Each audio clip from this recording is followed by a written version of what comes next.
Hello everyone, welcome to exam mode. I am Shubham Verma और आज हम लोग इस चैनल पे स्टार्ट करने वाले हैं आपके यूपीएससी एग्जामिनेशन के लिए nuclear technology topic. Science and technology बहुत इंपॉर्टेंट टॉपिक है, चाहे इसे यूपीएससी प्रीलिम्स ले लो आप, चाहे यूपीएससी मेंस ले लो, हर सेक्टर में इस टॉपिक से क्वेश्चन जरूर आता है। साइंस एंड टेक्नोलॉजी में न्यूक्लियर टेक्नोलॉजी जिस तरीके से इंडिया धीरे धीरे एडवांस हो रहा है और इंडिया की एनर्जी रिक्वायरमेंट बढ़ रही है, तो ये टॉपिक मोस्ट प्रोबेबल बन जाता है आप सबके लिए। चाहे प्रीलिम्स में 1 से 2 क्वेश्चन आ सकते हैं आपके साइंस एंड टेक्नोलॉजी से, न्यूक्लियर टेक्नोलॉजी से 1 क्वेश्चन डेफिनेटली आ सकता है, और मेंस एग्जामिनेशन में भी आपसे डिस्क्रिप्टिव क्वेश्चन पूछा जा सकता है न्यूक्लियर टेक्नोलॉजी से रिलेटेड। तो जितना भी इम्पॉर्टेंट आपका है न्यूक्लियर टेक्नोलॉजी से रिलेटेड, जितनी भी चीज़ें इंपॉर्टेंट हैं, सारी की सारी चीज़ें आज इस वीडियो में कवर कर लेंगे हम लोग बहुत बेहतरीन ढंग से। बेसिक से प्रो लेवल तक की सारी अंडरस्टैंडिंग यहाँ पर कंप्लीट कर लेंगे हम लोग, और जो करंट में जो न्यूज़ रहा है वो भी हम लोग इस वीडियो के साथ कंप्लीट कर लेंगे। तो आइए स्टार्ट करते हैं। अब देखिए, न्यूक्लियर टेक्नोलॉजी यूँ तो आपका नॉन कन्वेंशनल रिसोर्सेस में आता है, और साथ ही साथ देखा जाए तो ये आपका नॉन रिन्यूएबल एनर्जी रिसोर्सेस में आता है। लेकिन इसे रिन्यूएबल एनर्जी रिसोर्सेस में इसलिए रखा जाता है क्योंकि कुछ ही ग्राम से, महज 1 या 2 ग्राम से आप लोग इतनी एनर्जी प्रोड्यूस कर सकते हैं जो करीबन करीबन आपके 10,000 किलोग्राम ऑफ कोल से जो एनर्जी आप प्रोड्यूस करेंगे उसके बराबर होगा। मतलब कंपैरिजन इस तरीके से है कि 1 ग्राम ऑफ न्यूक्लियर फ्यूल जैसे कि यूरेनियम, इसका आप इस्तेमाल करते हैं तो इससे आप इतनी एनर्जी बना सकते हैं जितना अकेले आप 10 किलोग्राम ऑफ कोल से बना सकते हैं। तो इसीलिए बहुत मिनिमम क्वांटिटी में आपका इसका इस्तेमाल होता है, इसीलिए इसे रिन्यूएबल एनर्जी रिसोर्सेज में रखा जाता है। रिन्यूएबल एनर्जी रिसोर्सेज क्या होते हैं? रिन्यूएबल एनर्जी रिसोर्सेज आपके वो रिसोर्सेज होते हैं जो डिप्लीट नहीं होते हैं, मतलब कि जिसका सोर्स आपका अनंत है, ठीक है, जो डिप्लीट नहीं होगा। जैसे कि सोलर एनर्जी ले लीजिए एग्जांपल। अब सोलर एनर्जी के लिए आपको सन चाहिए, और सन ऐसी चीज़ है जो कभी भी डिमिनिश नहीं हो सकता है, हमेशा आपके पास रहेगा। तो सन से जो एनर्जी निकलती है, सोलर एनर्जी, ये आपकी रिन्यूएबल एनर्जी रिसोर्सेज में आती है। और कन्वेंशनल और नॉन कन्वेंशनल में अंतर क्या होता है? कन्वेंशनल जो हमेशा से फॉलो होता आ रहा था पूरे वक्त, पुराने वक्त से, जैसे कि आपका कोल से एनर्जी बनाना, और नॉन कन्वेंशनल जो कि नए स्रोत या फिर नए एक तरीके से इक्विपमेंट या फिर नए टेक्निक आपकी खोजी जा रही है एनर्जी प्रोडक्शन के लिए, ये आपके नॉन कन्वेंशनल एनर्जी रिसोर्सेज में आता है। जैसे कि आपका न्यूक्लियर एनर्जी हो गया, और इसके साथ साथ ही अब सोलर एनर्जी हो गया, ये सब इसके अंडर में आता है, ठीक है। तो होपफुली आपको बेसिक समझ आ गया होगा कि क्यों आपके लिए न्यूक्लियर टेक्नोलॉजी इतना इंपॉर्टेंट है। महज कुछ ग्राम से आप लोग बहुत बिजली बना सकते हैं, ठीक। और न्यूक्लियर टेक्नोलॉजी का आपको ड्यूल पर्पस यूज है, ठीक है। एक आपका वेपन ग्रेड के लिए, दूसरा आपका सिविलियन पर्पस के लिए, सब कुछ आगे डिस्कस करेंगे। इसमें एक चीज़ यहाँ पर और थोड़ा बहुत डेटा इंट्रोड्यूस कर देता हूँ मैं, कि रिसेंट गवर्नमेंट ने आपके डेटा रिलीज किया जो कहता है कि 8.8 गीगावाट हम लोग एनर्जी बना रहे हैं आपके न्यूक्लियर रिसोर्सेज से। किससे? न्यूक्लियर रिसोर्सेज से आपके हम लोग 8.8 गीगावाट हम एनर्जी बना रहे हैं, और जो आपके 2 से लेके 3% ऑफ टोटल एनर्जी प्रोडक्शन है इंडिया का, ठीक है। 2 से 3% हम लोग न्यूक्लियर टेक्नोलॉजी से बनाते हैं, और 8.8 गीगावाट ये आपका मैग्नीट्यूड में आता है, फिर क्वांटिटी में आता है, ठीक। तो ये बिल्कुल बेसिक चीज़ें हो गई। अब आपको न्यूक्लियर ढांचा समझने के लिए कुछ बेसिक चीज़ों का बिल्कुल ज्ञान होना चाहिए। पहले तो आपको ये समझना चाहिए कि एक एटम होता है, ठीक, कोई भी एक एलिमेंट मान लीजिए, ठीक है। जैसे कि मान के चलिए ये एक एलिमेंट है। अब ये एलिमेंट है, ये डिफरेंट ऑफ एटम से मिलके बना है। तो ये एक एटम यहाँ पर सामने है, उसका एक एटम का इमेज ये है जो इनलार्ज करके मैंने दिखाई है। इस एटम में क्या होता है? एटम के अंदर आपके एक न्यूक्लियस होता है, ठीक है। न्यूक्लियस होता है, और इसके चारों तरफ आपके इलेक्ट्रॉन रिवॉल्व करते रहते हैं, और न्यूक्लियस के अंदर आपके न्यूट्रॉन होता है, और साथ ही साथ आपका प्रोटॉन होता है। न्यूट्रॉन और प्रोटॉन होता है आपके किसके अंदर? न्यूक्लियस के अंदर, और इलेक्ट्रॉन आपके बाहरी साइड रिवॉल्व करते रहते हैं न्यूक्लियस के, ठीक है।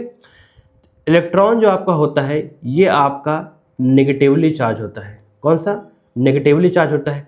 और प्रोटॉन आपका पॉजिटिव चार्ज होता है, ठीक है, और न्यूट्रॉन के पास आपके पास कोई चार्ज नहीं होता है, ये आपका चार्जलेस होता है, ठीक है जी, चार्जलेस होता है न्यूट्रॉन।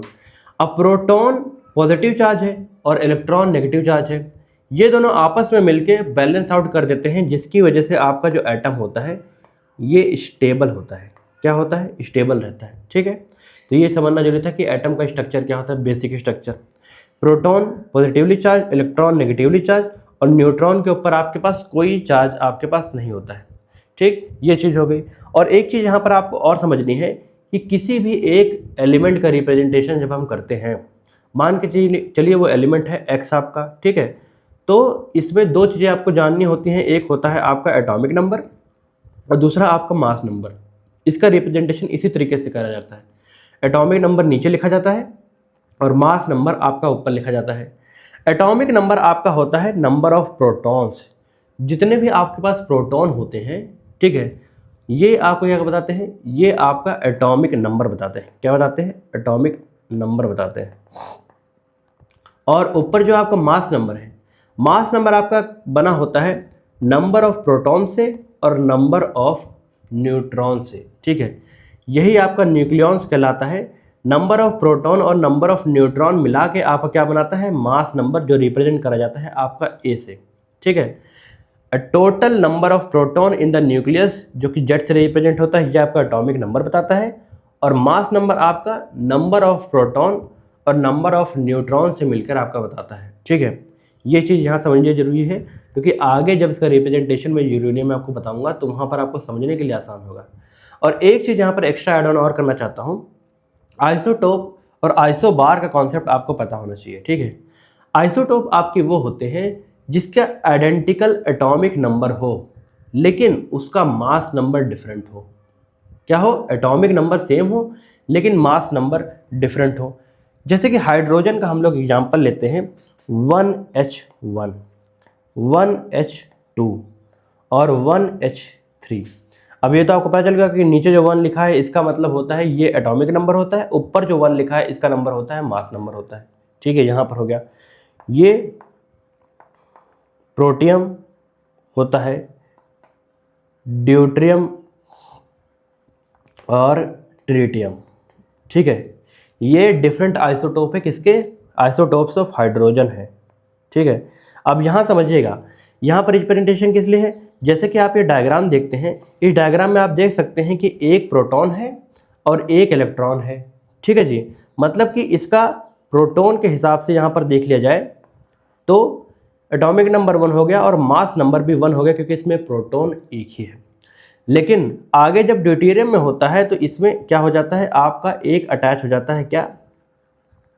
एक इसमें क्या अटैच हो जाता है, आपका न्यूट्रॉन आपका अटैच हो जाता है। जब न्यूट्रॉन आपका अटैच हो गया तो 1+1 मतलब कि प्रोटॉन एक और एक न्यूट्रॉन एक मिला के आपका 2 मास नंबर बन जाता है और एटॉमिक नंबर 1 है, क्योंकि यहाँ पर प्रोटॉन अभी भी आपका एक है। तो ये ड्यूटेरियम होता है, ये आपका प्रोटियम होता है।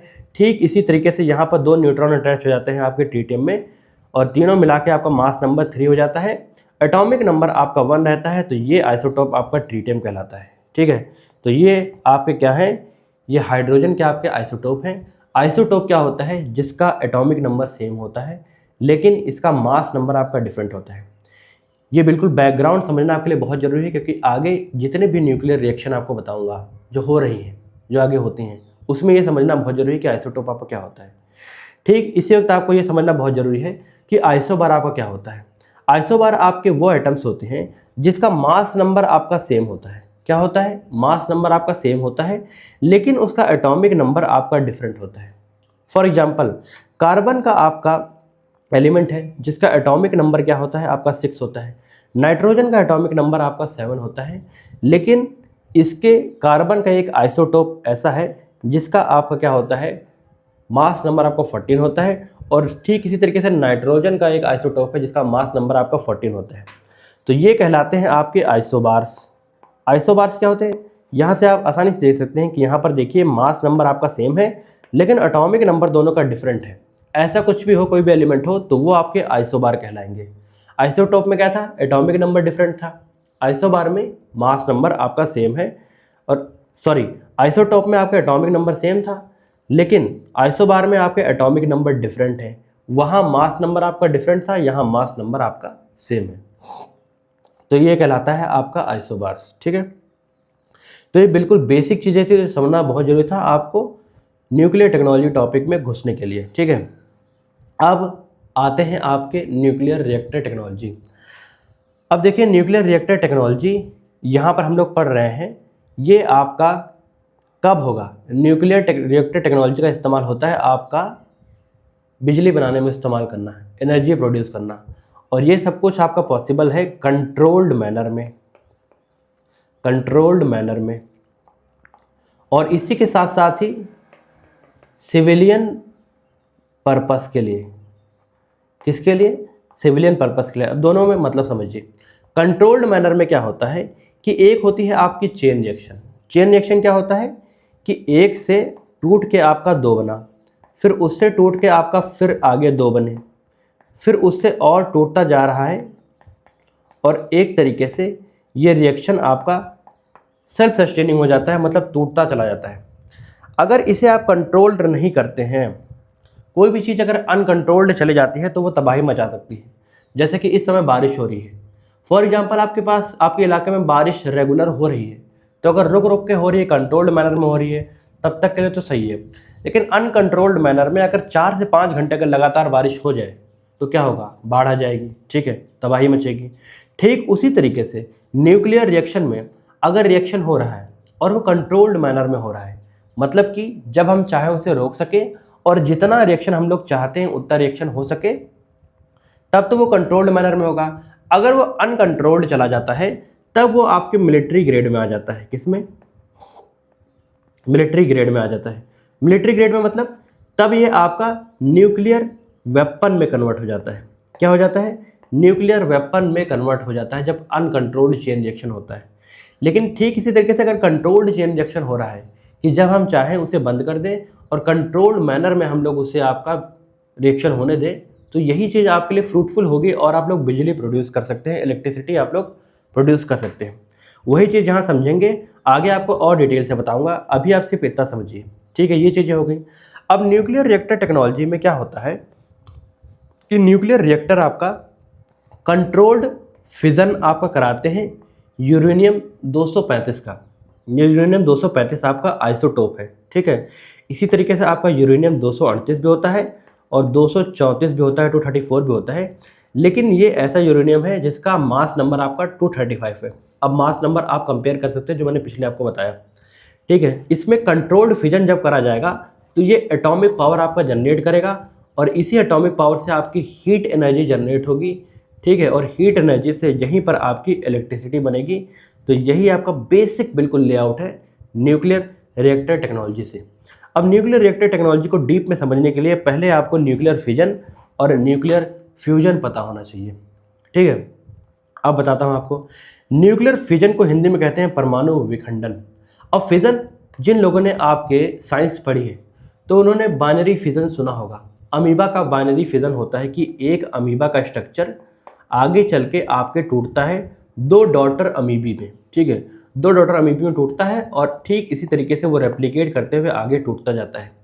मतलब कि फिजन का मतलब होता है किसी एक चीज़ का 2 भाग में टूटना। ठीक, और न्यूक्लियर लेवल में जब ये होता है तो न्यूक्लियर फिजन ये कहलाता है। Process where the nucleus of the atom splits into 2 or more smaller nuclei releasing maximum amount of energy। अब देखिए, ये बिल्कुल एक बेसिक लेवल ऑफ अंडरस्टैंडिंग है कि कोई भी चीज़ अगर आपकी टूटेगी 2 भागों में तो उसमें कुछ अमाउंट ऑफ एनर्जी रिलीज होगी। यह हमेशा रहता है। कोई भी चीज़ अगर टूटती है 2 भागों में तो कुछ अमाउंट ऑफ एनर्जी रिलीज होगी। यही न्यूक्लियर लेवल पे जब करोड़ों आपके एटम्स एक साथ टूट रहे होते हैं, न्यूक्लियस लेवल पे आपके जब न्यूक्लियस क्या होता है जब टूट रहा होता है, ठीक है, जब टूटेगा तो इनॉर्मस अमाउंट ऑफ एनर्जी, एक साथ जब टूटेंगे तो बहुत एनर्जी आपकी रिलीज होती है। ठीक है, तो यही एनर्जी का उपयोग करके हम लोग इलेक्ट्रिसिटी बनाते हैं। देखिए यहाँ पर हो क्या रहा है, बेसिक समझिएगा न्यूक्लियर फिजन किस तरीके से आपका एनर्जी बनाने में हेल्प करता है। ठीक है, यहाँ पर क्या होगा, आपका न्यूट्रॉन आपके फास्ट मूविंग पार्टिकल्स होते हैं। ये चीज़ आपको पता होना चाहिए कि न्यूक्लियस आपके क्या होते हैं, चार्जलेस होते हैं, लेकिन ये आपकी फास्ट मूविंग पार्टिकल्स होते हैं। अब यहाँ पर मैंने चार्जलेस बताया है लेकिन मासलेस नहीं बताया है। ये चीज़ याद रखिएगा कि इसका मास कुछ होता है, ठीक है, मास हमेशा इसका रहता है, लेकिन ये चार्जलेस होता है और ये फास्ट मूविंग होता है। जब ये फास्ट मूविंग आपका न्यूट्रॉन जब एक एलिमेंट से आपका टकराता है, ठीक है, एक एटम से आपका टकराता है, ये एटम है आपका यूरेनियम, ठीक है, यूरेनियम एटम है जिससे टकराता है। जब यूरेनियम एटम से ये टकराते हैं तो क्या होता है, यूरेनियम एटम आपका स्प्लिट करता है, इसका न्यूक्लियस टूटता है और इसमें से फिर न्यूट्रॉन आपका निकलता है आगे, ठीक है। जब ये टूटता है तो इससे कुछ एनर्जी आपकी रिलीज होगी, इससे कुछ एनर्जी रिलीज होगी और ये यूरेनियम 236 में कन्वर्ट हो जाएगा, आपके दूसरे आइसोटोप में कन्वर्ट हो जाएगा जिसका मास नंबर है आपका 236। और इस एनर्जी से जब रिलीज होगी, ठीक है, यही एनर्जी आपका बाद में हीट एनर्जी में कन्वर्ट करा जाएगा और हीट एनर्जी से यही इलेक्ट्रिसिटी में आपका कन्वर्ट होगा।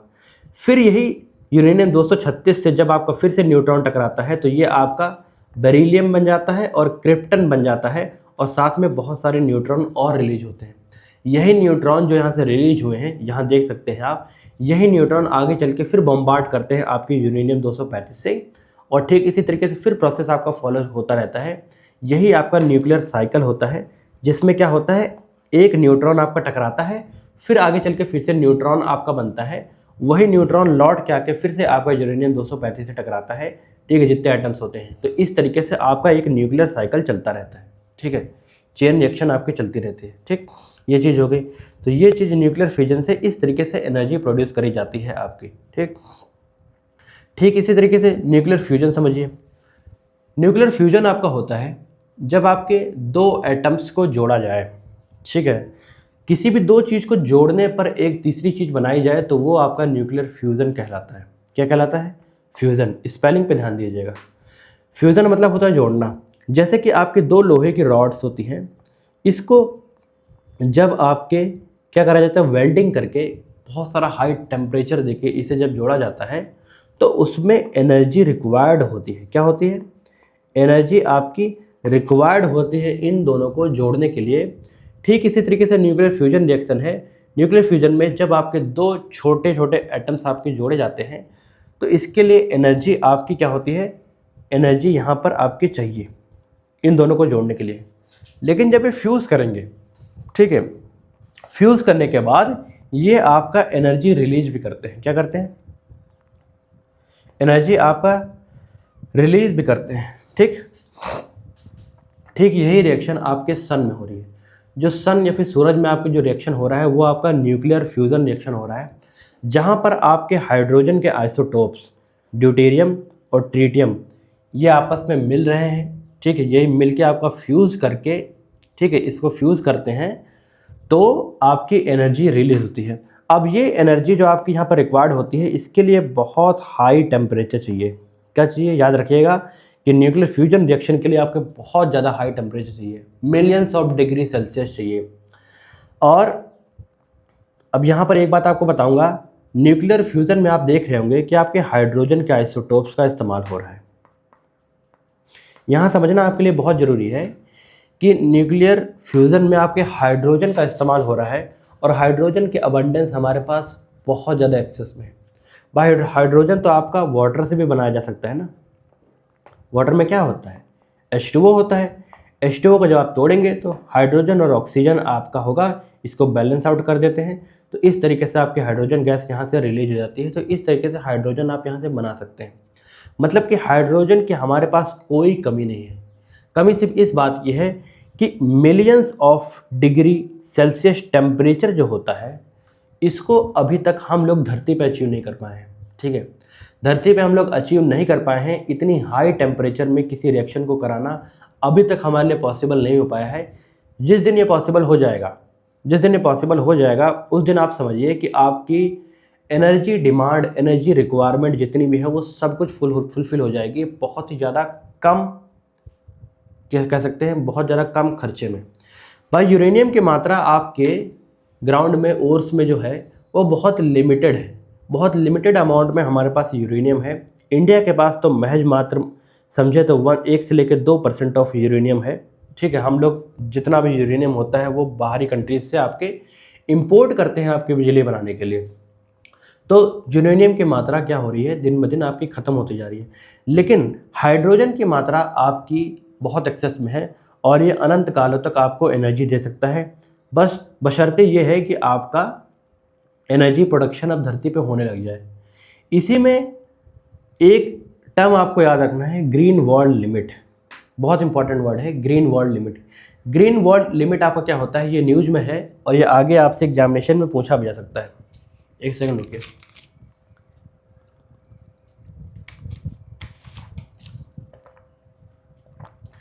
ग्रीन वर्ल्ड लिमिट आपकी ये लिमिट होती है कि मान के चलिए 100 यूनिट ऑफ एनर्जी आपने लगाई है न्यूक्लियर फ्यूजन रिएक्शन में। न्यूक्लियर फ्यूजन रिएक्शन में अगर आपने 100 ये यूनिट अगर लगाई है, तो अगर 100 यूनिट आप लोग प्रोड्यूस नहीं कर पा रहे हैं, ठीक है, 100 यूनिट आप लोग प्रोड्यूस नहीं कर पा रहे हैं, तो इस रिएक्शन का कोई मतलब नहीं है भाई। जितना पैसा आप लोग खर्चा कर रहे हैं, अगर उतना आप कमा नहीं पा रहे हैं, उससे ज़्यादा नहीं कमा पा रहे हैं, तो आप लोग लॉस में चले जाएंगे। ठीक इसी तरीके से यहाँ पर लॉस हो रहा है। तो इस लिमिट को 100 तक पहुँचाने के लिए नहीं पहुँच पा रहा है, तो यही लिमिट आपकी कहलाती है ग्रीन वर्ल्ड लिमिट। जब इसे हम लोग अचीव कर लेंगे तो यही कहलाएगा आपकी क्रिटिकलिटी कहलाता है। क्रिटिकलिटी कहलाता है। क्रिटिकलिटी का मतलब होता है कि रिएक्शन आपका स्टेबल हो जाए, मतलब कि जितना एनर्जी आप लोग दें उतना ही, कम से कम उतनी एनर्जी तो आप लोग प्रोड्यूस कर ही सके। 100 यूनिट ऑफ एनर्जी आप लोग दे रहे हैं, तो 100 यूनिट ऑफ एनर्जी आप लोग क्या करें, आप लोग अचीव कर सके। 100 यूनिट ऑफ न्यूट्रॉन्स अगर आप लोग दे रहे हैं, तो 100 यूनिट्स ऑफ न्यूट्रॉन्स आपके पास निकले भी, ठीक है, तब रिएक्शन आपका सेल्फ सस्टेनिंग हो जाता है। याद रखिएगा, सेल्फ सस्टेनिंग हो जाता है और स्टेबल हो जाता है।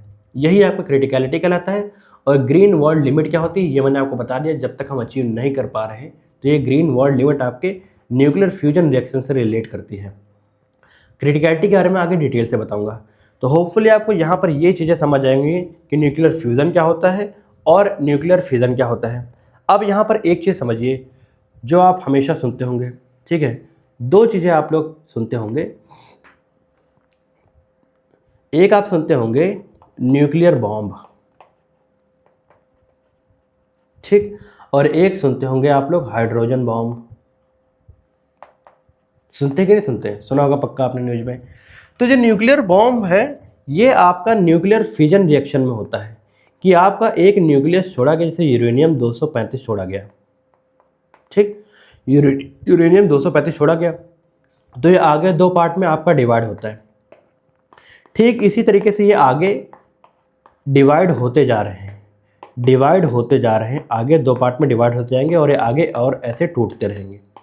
जब ये अनकंट्रोल्ड मैनर में चला जाए, कौन से मैनर में चला जाए, अनकंट्रोल्ड मैनर में चला जाए, अनकंट्रोल्ड, एक सेकंड कलर थोड़ा चेंज कर लूँ, ठीक है, अनकंट्रोल्ड मैनर में अगर यही हो जाए, कौन सा, न्यूक्लियर फिजन रिएक्शन। जब न्यूक्लियर फिजन रिएक्शन आपका होता है अनकंट्रोल्ड मैनर में, तो ये बनाता है आपका न्यूक्लियर बॉम्ब। क्या बनाता है, न्यूक्लियर बॉम्ब। ठीक इसी तरीके से अनकंट्रोल्ड मैनर में, कब, अनकंट्रोल्ड मैनर में आपका न्यूक्लियर फ्यूजन रिएक्शन हो रहा है। न्यूक्लियर फ्यूजन रिएक्शन आपका हो रहा है किसका, किसके थ्रू, आपका हाइड्रोजन के थ्रू, हाइड्रोजन के डिफरेंट आइसोटोप्स के थ्रू। जब न्यूक्लियर फ्यूजन रिएक्शन हो रहा है, तो ये बनाएगा आपका हाइड्रोजन बॉम्ब अनकंट्रोल्ड मैनर में। तो ये अंतर होता है आपके हाइड्रोजन बॉम्ब में और आपके न्यूक्लियर बॉम्ब में। हाइड्रोजन बॉम्ब बनाने की टेक्नोलॉजी हमारे पास आ गई है और न्यूक्लियर बॉम्ब की भी आ गई है। तो ये चीज़ से हमें बस हाइड्रोजन से कैसे एनर्जी बनानी है, कैसे सस्टेन करना है, ये चीज़ हमको सीखना है। तो आपको न्यूक्लियर बॉम्ब और हाइड्रोजन बॉम्ब में अंतर यहाँ पर समझ आ गया होगा होपफुली। अब चलते हैं आगे, ठीक है। तो फ्रेंड्स, अगर आपको ये वीडियो अब तक जो मैं पढ़ा रहा हूँ इंटरेस्टिंग लग रहा है, तो प्लीज़ इस वीडियो को ज़रूर लाइक कीजिएगा और अपने फ्रेंड्स के साथ इस वीडियो को ज़रूर शेयर कीजिएगा। आगे हम लोग इस चैनल पे आपके साइंस एंड टेक्नोलॉजी का पूरा टॉपिक, जैसे कि आपका स्पेस टेक्नोलॉजी हो गया, इसके बाद आपका डिफेंस टेक्नोलॉजी हो गया, और इसी तरीके से आपका बायोटेक्नोलॉजी हो गया, ठीक है, नैनो टेक्नोलॉजी हो गया, टोटल जितना साइंस एंड टेक्नोलॉजी का है सब कुछ वीडियोस के थ्रू बहुत बेहतरीन ढंग से कवर कर लेंगे। और एक आपका टेलीग्राम लिंक है, ये नीचे आपको दिख रहा होगा टेलीग्राम लिंक, इस पे जाके आप लोग चैनल ज्वाइन कर लीजिए। यहाँ पर मैं PDF आपको अपलोड कर दूंगा, जहाँ से आप लोग डाउनलोड करके अपने खुद के नोट्स बना सकते हैं। तो प्लीज़ इसे ज़रूर लाइक कीजिएगा वीडियो को, ताकि ये और लोगों तक पहुँच सके। आगे चलते हैं, अब बात कर लेते हैं यूरेनियम की। जितना भी मैंने आपको बताया अभी कि न्यूक्लियर फिजन आपका रिएक्शन हो रहा है, तो न्यूक्लियर फिजन रिएक्शन में आप लोग देख पा रहे होंगे कि यूरेनियम 235 का आपका इस्तेमाल करा गया। अब जो नेचुरली यूरेनियम जो आपका अकॉर्डिंग करता है, देखिए आपके यूरेनियम क्यों इतना इंपॉर्टेंट है, यहाँ पर से आपको समझ आ जाएगा। ठीक, जो नेचुरल फॉर्म में आपका यूरेनियम अकर कर रहा है, ठीक है, ये आपका यूरेनियम 2 आइसोटोप के फॉर्म में अकर करता है, यूरेनियम 235 और यूरेनियम 238। अब यूरेनियम 235 आपका होता है, यही आपका फिजाइल होता है। क्या होता है? फिजाइल होता है। फिजाइल होता है मतलब कि यही आपका टूट के एनर्जी प्रोड्यूस करता है, ये समझिए। और यूरेनियम 238 होता है, ये आपका लेस फिजाइल होता है, या फिर नॉन फिजाइल कह सकता हूँ मैं। नॉन फिजाइल होता है मतलब कि एनर्जी प्रोडक्शन में इसका कोई रोल नहीं होता है, और ये बहुत ज़्यादा लेस वैल्यूएबल होता है। और अक्सर ये होता है, ये कुदरत का एक तरीके से कह सकते हैं नियम है, कि जो चीज़ आपके बहुत वैल्यूएबल होती है वो बहुत लिमिटेड क्वांटिटी में होती है। ठीक इसी तरीके से आपकी 2 डिफरेंट ओर्स हैं आपके नेचुरल यूरेनियम की, जैसे कि आपकी यूरेनाइट और पिच ब्लेंड। ये 2 डिफरेंट ओर्स हैं आपकी यूरेनियम की, याद रखिएगा, पिच ब्लेंड और यूरेनाइट। जो यूरेनाइट ओर है, इसमें यूरेनियम 235 की आपकी क्वांटिटी है महज 0.3%, और 99.7% आपका यूरेनियम 238 है। देख लीजिए जो फिजाइल है वो कितना कम क्वांटिटी में है। और पिच ब्लेंड जो आपका और होता है, इसमें 0.7% आपका होता है यूरेनियम 235, और 238 आपका 99.3% होता है। देखिए कितना कम क्वांटिटी में आपका यूरेनियम 235 यहाँ पर है। ठीक, और यही आपका फिजाइल होता है, और इसकी क्वांटिटी आपकी बहुत कम होती है। ठीक है, तो ये आपका यूरेनियम होता है, और 235 आपका एनर्जी प्रोडक्शन के लिए इस्तेमाल होता है। अब यूरेनियम के आपके 2 एप्लीकेशन होते हैं। ठीक, एक तो आपका यूरेनियम वेपन ग्रेड के लिए काम आता है, और दूसरा है आपका रिएक्टर ग्रेड के लिए काम आता है। ठीक है, एक वर्ड होता है आपका एनरिचमेंट। क्या करना? एनरिचमेंट करना। एनरिचमेंट का मतलब होता है कि यूरेनियम 238 को, या फिर यूरेनियम के और जितने भी आइसोटोप है, इसको आपका कन्वर्ट करके, एनरिच करके आपका यूरेनियम 235 क्या करना? यूरेनियम 235 की मात्रा आपको बढ़ाना।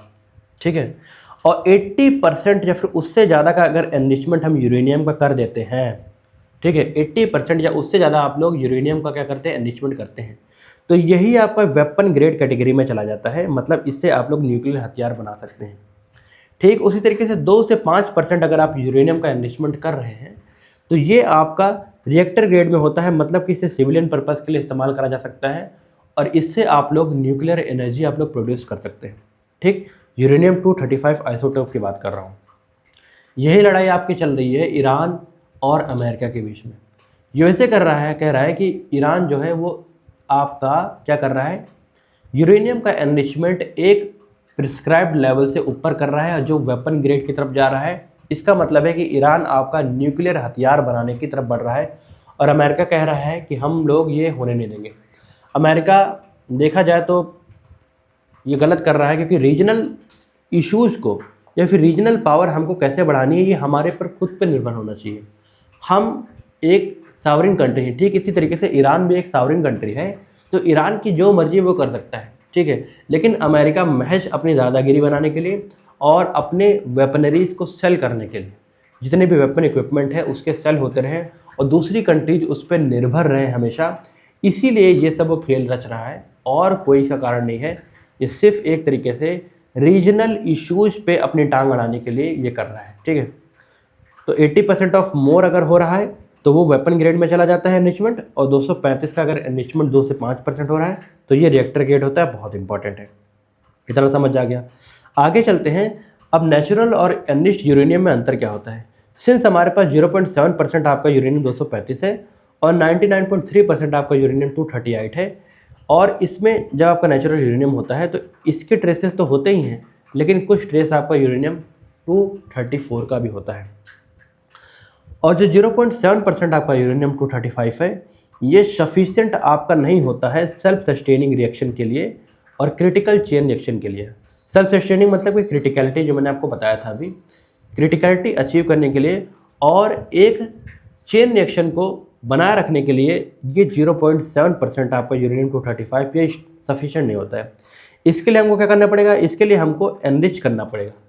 क्या करना पड़ेगा, यूरेनियम को एनरिच करना पड़ेगा। एनरिच मतलब किसी भी चीज़ का आपको एनरिच करने का मतलब है उसकी क्वालिटी बढ़ाना, उसकी क्वांटिटी बढ़ाना।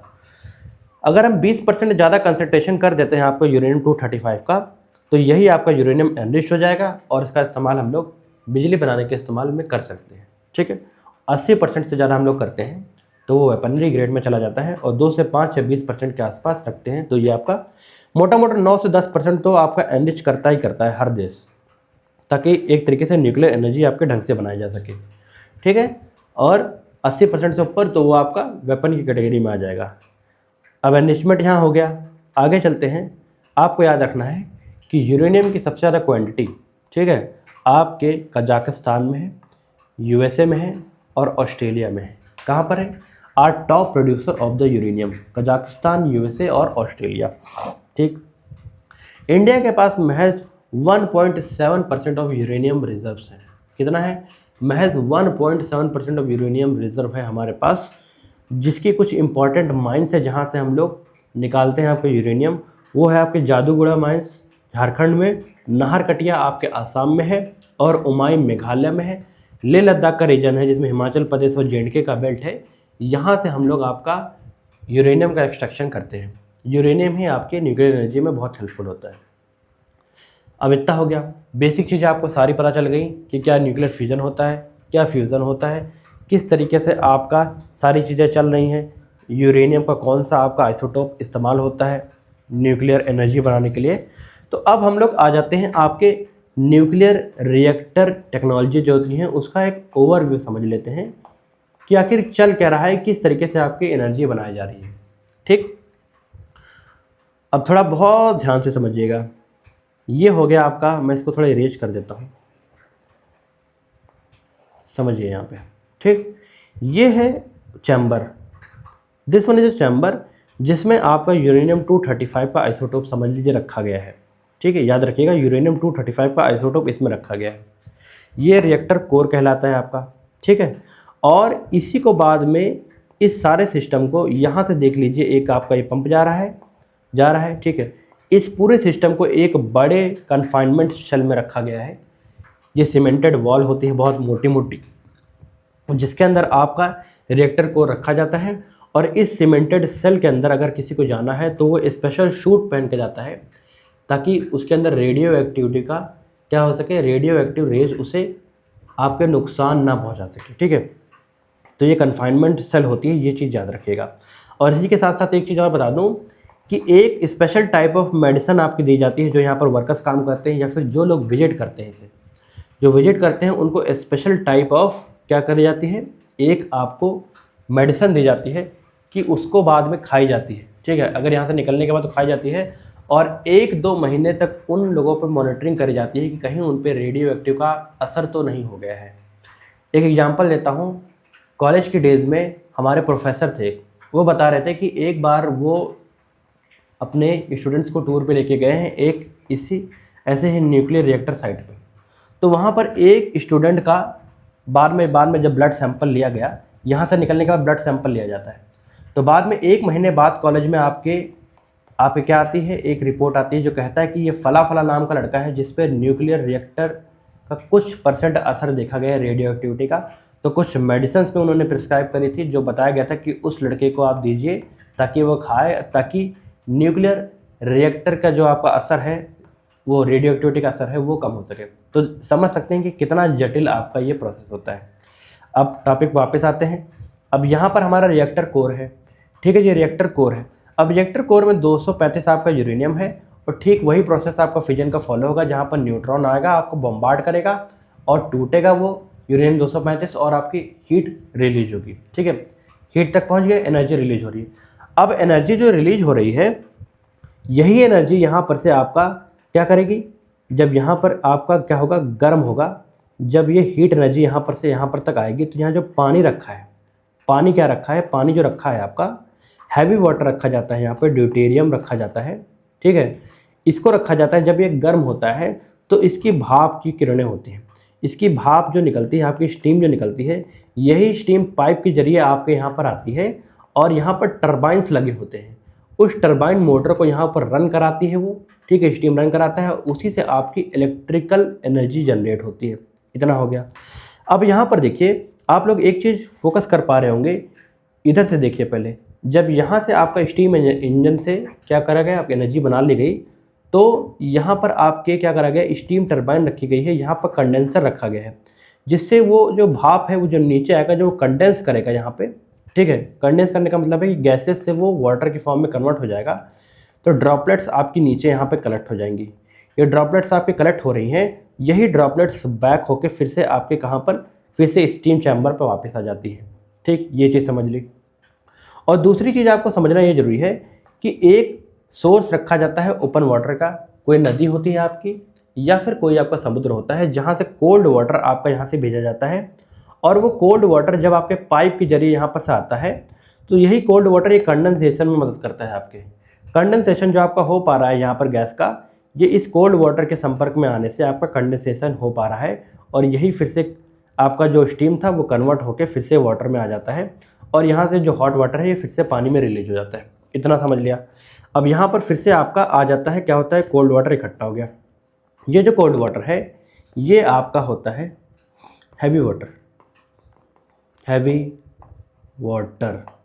अब ये हैवी वाटर जो होता है ये दो तरीके से आपका काम होता है, कूलेंट की फॉर्म में और मॉडरेटर की फॉर्म में, ठीक है। कुछ कुछ रिएक्शन में आपके जहाँ पर हैवी वाटर होता है उसकी जगह पे आपके मॉडरेटर को लिक्विड सोडियम भी इस्तेमाल करा जाता है, आगे आपको बताऊंगा, ठीक है। मॉडरेटर के फॉर्म में इस्तेमाल करा जाता है। अब इन दोनों का मतलब क्या होता है, कूलेंट जो होता है, कूलेंट क्या करता है, आपका रिएक्शन को कूल करने में मदद करता है। अगर बहुत ज़्यादा हीट आपकी हो गई तो वो रिएक्शन आपका एक्सोथर्मिक हो जाएगी एक्स्ट्रा, और इससे क्या होगा, ब्लास्ट होने की चांसेस आपके हो जाती हैं, ठीक है।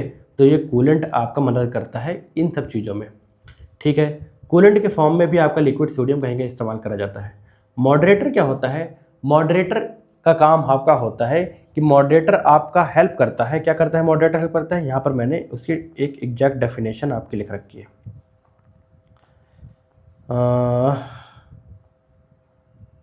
सॉरी नहीं है, चलिए टॉपिक वापस बताता हूँ। देखिए मॉडरेटर का काम ये होता है कि मॉडरेटर आपका रिएक्शन को मॉडरेट करने में मदद कराता है। मॉडरेट करने के लिए क्या मतलब, एक लिमिट में ही आपका क्या हो, आपका न्यूट्रॉन रिलीज हो, ठीक है। न्यूट्रॉन जो आपके रिलीज होते हैं, ये न्यूट्रॉन जो बॉम्बार्ड होते हैं आपकी यूरेनियम 235 के आइसोटोप में, तो एक मॉडरेट लेवल पे ही आपका क्या हो, आपके न्यूट्रॉन रिलीज होकर बॉम्बार्ड हो, एक लिमिट में ही हो, मतलब लिमिटलेस ना हो, लिमिट में होगा तभी वो आपका क्या होगा, उससे बिजली बनाई चली जाएगी। अगर लिमिटलेस होगा तो क्या होगा, आपका क्या होगा, लिमिटलेस होगा तो वही आपका क्या होगा, वेपन की कैटेगरी में कन्वर्ट हो जाएगा। तो मॉडरेटर का इस्तेमाल यही होता है कि आपके न्यूट्रॉन्स को उतनी ही मात्रा में रिएक्शन में होने दिया जाए जितना हमको चाहिए, बाकी को ये एब्जॉर्ब कर लेता है। अब ये चीज़ें हो गई, ठीक है। मॉडरेटर का काम आपका यही होता है कि न्यूट्रॉन का क्या करना, न्यूट्रॉन का निरीक्षण करना और उसकी निगरानी करना, कितना छोड़ना है, कितना एब्जॉर्ब करना है, ये काम मॉडरेटर का होता है। ये हो गया। यहाँ पर रिएक्टर कोर हमने बता दिया, कन्फाइनमेंट शेल बता दिया, हीट एक्सचेंज पंप मैंने आपको बता दिया। ये चीज़ जो होता है कि यहाँ से आपका फिर से वापस आता है कोल्ड होके वापस, ठीक। और कंट्रोल डॉट्स का काम क्या होता है, कंट्रोल डॉट्स बहुत इंपॉर्टेंट होती हैं, ये समझिए। कंट्रोल डॉट्स आपकी बोरॉन की बनी होती हैं, किसकी बनी होती हैं, बोरॉन की बनी होती है। कंट्रोल डॉट्स का काम क्या होता है कि न्यूट्रॉन आपका यूरेनियम 235 से आपका बॉम्बार्ड कर रहा है। अब आपको चाहिए, मान के चलिए आपको एक लिमिट में बिजली बनानी है, और आप चाहते हैं कि अब जो रिएक्शन जो हो रहा है वो लिमिट से बाहर जा रहा है, इसको हमको रोकना है। तो कंट्रोल रॉड्स आपके ऊपर से इंसर्ट कर दी जाती हैं नीचे, ये देखिए ऊपर से आपके इंसर्ट कर दी जाती है नीचे, और जो आपकी यूरेनियम की जो प्लेट्स होती हैं इसके बीच में आके ये फिट हो जाती हैं। जब यूरेनियम की प्लेट्स के बीच में ये फिट हो जाती हैं तो आपका ऑटोमेटिक जो रिएक्शन होता है वो धीरे धीरे स्लो डाउन हो जाता है और फिर स्टॉप हो जाता है, ठीक है। इससे न्यूट्रॉन आपके बॉम्बार्ड नहीं हो पाते यूरेनियम 235 से, और आपका रिएक्शन क्या हो जाता है, कंट्रोल हो जाता है। तो यही कंट्रोल रॉड्स का काम होता है, जो बोरॉन्स के आपके कंट्रोल रॉड्स बनी होती है। तो ये टोटल आपका न्यूक्लियर रिएक्टर का ओवरव्यू है, किस तरीके से आपकी बिजली बनाई जा रही है और कौन कौन चीज़ों का क्या काम हो रहा है, ये सब मैंने आपको बता दिया, ठीक है। अब आगे चलते हैं। अब आपको different types of nuclear reactor बताता हूँ, थोड़ा ध्यान से सुनिएगा, ये बहुत इंपॉर्टेंट है, डायरेक्टली क्वेश्चन पूछा जाएगा यहाँ से। ठीक, पहला आपका होता है प्रेशराइज्ड वाटर रिएक्टर। कौन सा होता है? PWR, pressurised water reactor. अब जितने भी आपका प्रेशराइज्ड वाटर रिएक्टर होता है, इसमें ऑर्डिनरी वाटर आपका इस्तेमाल होता है। क्या होता है? ऑर्डिनरी वाटर का आपका इस्तेमाल होता है। ठीक, बोथ एज अ कूलेंट के फॉर्म में और एज अ मॉडरेटर के फॉर्म में। मैंने मॉडरेटर और कूलेंट आपको बता दिया होता क्या है। तो दोनों का इस्तेमाल आपका ऑर्डिनरी वाटर में करा जाता है और वाटर को हाई प्रेशर में रखा जाता है ताकि वो आपका बॉयल ना हो पाए। क्या हो जाए? बॉयल ना हो पाए। और जितने भी आपका वर्ल्ड वाइड आपके ज़्यादातर आपके ये है क्या है, न्यूक्लियर रिएक्टर्स हैं, ये PWR पे भी काम कर रहे हैं। ठीक है, प्रेशराइज्ड वाटर रिएक्टर पे काम कर रहे हैं। अगला जो आपका न्यूक्लियर रिएक्टर होता है, ये बॉइलिंग वाटर रिएक्टर होता है। इसमें ऑर्डिनरी वाटर का आपका इस्तेमाल कूलेंट और मॉडरेटर पे यहाँ पर भी हो रहा है और इसमें वाटर को आपको बॉयल करा जाता है और उससे जो स्टीम जो आपकी जनरेट होती है, उससे क्या होता है, उससे डायरेक्टली आपका क्या होता है, बिजली बनती है। और वाटर बॉयल कैसे हो रहा है? वाटर बॉयल आपका हो रहा है, यूरेनियम का जो आपका रिएक्शन हो रहा है उससे हीट एनर्जी जो निकल रही है उससे आपका वाटर बॉयल हो रहा है और उससे से स्टीम डायरेक्टली बनती है और बिजली उससे बनाते हैं। तो ये बॉइलिंग वाटर रिएक्टर हो गया। याद रखिएगा कि इसमें ऑर्डिनरी वाटर आपका कूलेंट और मॉडरेटर के फॉर्म में इस्तेमाल होता है। ठीक, अभी आपको एक टेबल भी दूंगा जिसको आपसे आसानी से याद हो जाएगी सारी चीज़ें। थर्ड आपकी है प्रेशराइज्ड हैवी वाटर रिएक्टर। देखिए यहाँ पर प्रेशराइज्ड वाटर रिएक्टर लिखा है और यहाँ पर लिखा है प्रेशराइज्ड हैवी वाटर रिएक्टर, दोनों में कंफ्यूज मत होइएगा। यहाँ पर हैवी वाटर लिखा है, इसका मतलब इसमें आपके हैवी वाटर या फिर D2O का इस्तेमाल आपके मॉडरेटर और कूलेंट के फॉर्म में यहाँ पर इस्तेमाल होता है। इसे बहुत इंपॉर्टेंट है, याद रखिएगा, इसका इस्तेमाल हमारे भारत में भी करा जाता है। ठीक है, और इसमें नेचुरल यूरेनियम को फ्यूल के तौर पे इस्तेमाल करा जाता है जिससे बिजली आपकी बनाई जाती है और ये कई कंट्रीज़ में आपका इस्तेमाल करा जाता है, जैसे इंडिया और कनाडा में। ठीक, बहुत इंपॉर्टेंट है प्रेशराइज्ड हैवी वाटर रिएक्टर। अगला है आपका gas coolant reactor. Gas coolant reaction में आपके कार्बन डाइऑक्साइड का इस्तेमाल करा जाता है या फिर हीलियम का इस्तेमाल करा जाता है आपके कूलेंट के फॉर्म में और ग्रेफाइट का इस्तेमाल करा जाता है मॉडरेटर के फॉर्म में। ठीक है, और ये हाई टेम्परेचर पे आपको वर्क करता है बेटर एफिशिएंसी लाने के लिए। कौन सा? Gas cooled reactor. ठीक इसी तरीके से एक रिएक्टर है आपका फास्ट ब्रीडर रिएक्टर। कौन सा? फास्ट ब्रीडर रिएक्टर, FBR के नाम से जाना जाता है। इसमें कोई मॉडरेटर का इस्तेमाल नहीं होता है। याद रखिएगा, इसमें मॉडरेटर का इस्तेमाल नहीं होता। भाई इसके वर्ड में ही आपके फास्ट लिखा हुआ है, अगर ये फास्ट हो रहा है तो इसका मतलब है कि इसमें मॉडरेटर का इस्तेमाल नहीं होगा। मॉडरेटर का इस्तेमाल होगा तो रिएक्शन मॉडरेट लेवल पे होगी और उसकी स्पीड स्लो डाउन हो जाएगी। ठीक है, फास्ट न्यूट्रॉन्स का इसमें इस्तेमाल होता है और लिक्विड सोडियम का कूलेंट के तौर पे इस्तेमाल होता है। कूलेंट तो ज़रूरी है, कूलेंट अगर नहीं होगा तो रिएक्शन हाईली एक्सोथर्मिक आपकी हो जाएगी।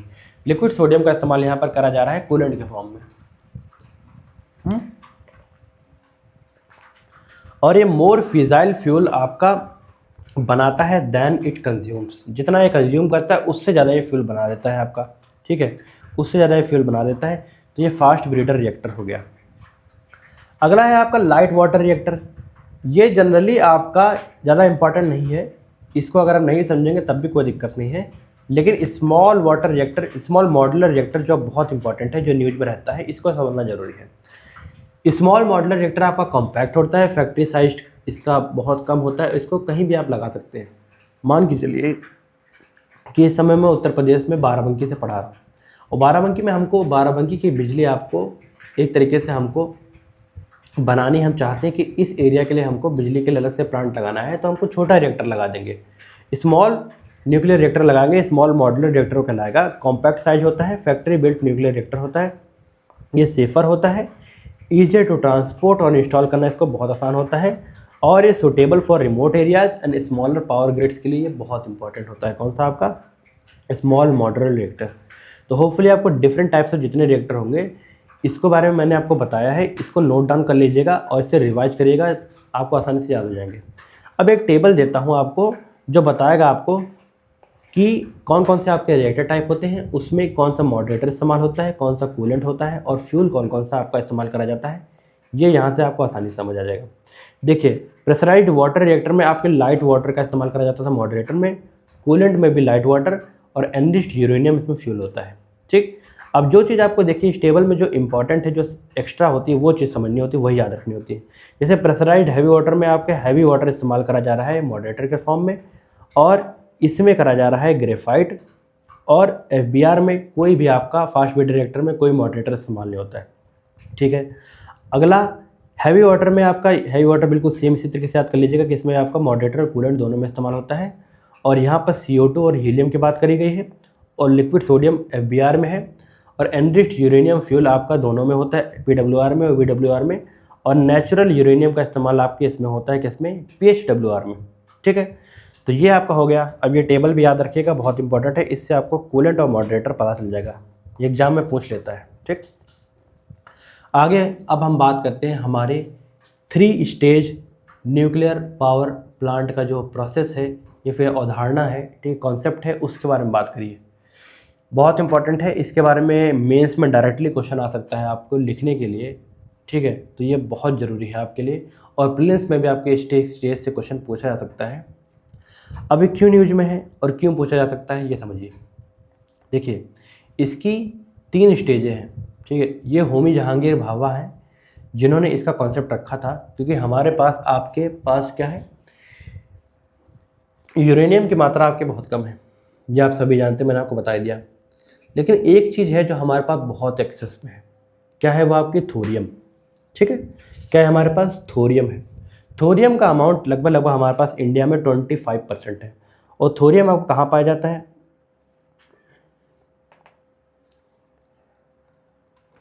ये मान के चलिए आपका इंडिया का मैप हो गया। ठीक, इंडिया का मैप हो जाता है, और थोरियम आपका जो पाया जाता है वो इस बेल्ट में पाया जाता है। ठीक, इस कोस्टल बेल्ट में पाया जाता है, जहाँ पर आपके मोनाजाइट सैंड होती है। मोनाजाइट सैंड के अंदर ही आपकी क्या पाई जाती है, आपका पाया जाता है थोरियम। ठीक है। अब थोरियम की खासियत ये होती है कि हमारे पास इंडिया में 25% है, वर्ल्ड में सबसे ज़्यादा है थोरियम का रिजर्व इंडिया के पास है। थोरियम यूँ तो खुद फिजाइल नहीं होता है, मतलब इससे डायरेक्टली आपका कोई फ्यूल नहीं बनाया जा सकता है, इससे डायरेक्टली बिजली आपकी नहीं बनाई जा सकती है, लेकिन ये फर्टाइल होता है। फर्टाइल होता है मतलब कि ये दूसरे की मदद कर सकता है आपकी बिजली बनाने में। ठीक है, दूसरे की मदद कर सकता है आपकी बिजली बनाने में, लेकिन खुद नहीं बना सकता है। अब इसी का इस्तेमाल करके हमने आपका 3 स्टेज न्यूक्लियर पावर प्लांट का हमने अवधारणा रखी, हमने तरीका निकाला कि इस तरीके से हम लोग बिजली आपका बना सकते हैं। ये कॉन्सेप्ट हमने रखा, क्योंकि हमारे पास थोरियम का इस्तेमाल करके हम कैसे बनाएंगे, अब ये आपको समझना बहुत ज़रूरी है। समझना इसलिए ज़रूरी है क्योंकि हाल ही में इंडिया ने आपके 2nd स्टेज की क्रिटिकलिटी अचीव कर ली है। आपके अप्रैल में 2nd स्टेज की क्रिटिकलिटी हमने अचीव कर ली। एक आपका भावनी आपका रिएक्टर प्लांट है, कहाँ पर है, आपके कलपक्कम में है।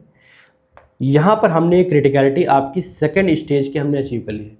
मतलब कि क्रिटिकलिटी अचीव कर ली, इसका मतलब है ये रिएक्टर 2nd स्टेज का अब सेल्फ सस्टेनिंग हो गया है। इसका मतलब जितना बिजली ये दे रहा है उतना ही ये बना भी रहा है, मतलब जितना फ्यूल ये दे रहा है उतना ही एक्स्ट्रा ये बना भी ले रहा है।